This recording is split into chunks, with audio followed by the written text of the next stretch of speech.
AFM Abdul Momen city football টুর্নামেন্টের সর্বশেষ quarter final Hyderabad football একাদশ ভার্সেস মনোহর সরকার স্পোর্টিং ক্লাবের ম্যাচে আমিন আলী স্টেডিয়াম থেকে স্বাগত জানাচ্ছি। আমি হাবিবুর রহমান সজীব। চমৎকার একটা পরিবেশে আজকের খেলা অনুষ্ঠিত হবে। দেশ বিদেশের অনেক নামি দামি খেলোয়াড়, রেফারি বৃন্দ ইতিমধ্যে আমাদের মাঠে এসে উপস্থিত হয়েছেন। সকল দর্শক বৃন্দদেরকে আমি ধন্যবাদ জানাচ্ছি এবং সবার প্রতি আন্তরিক শুভেচ্ছা এবং ভালোবাসা রইল। এখনই খেলা শুরু হয়ে যাবে।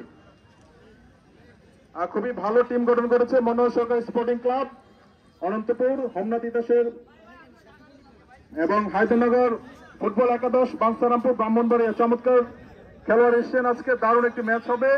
আমরা দেখতে পাচ্ছি সবাই প্রস্তুত। আমরা খেলা এখনই শুরু করে দেব।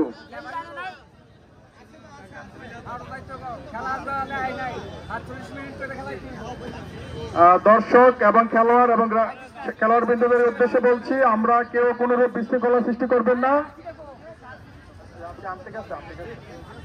রেফারির সিদ্ধান্ত চূড়ান্ত সিদ্ধান্ত। এই মাঠে রেফারির সিদ্ধান্ত চূড়ান্ত সিদ্ধান্ত, আপনারা সেটা মেনে নেবেন এবং কোন দর্শক বাইরে থেকে কথা বলবেন না, অযথা মাঠে ঘুরে করবেন না। খেলার সুষ্ঠু পরিবেশ, সুন্দর পরিবেশ বজায় রাখবেন।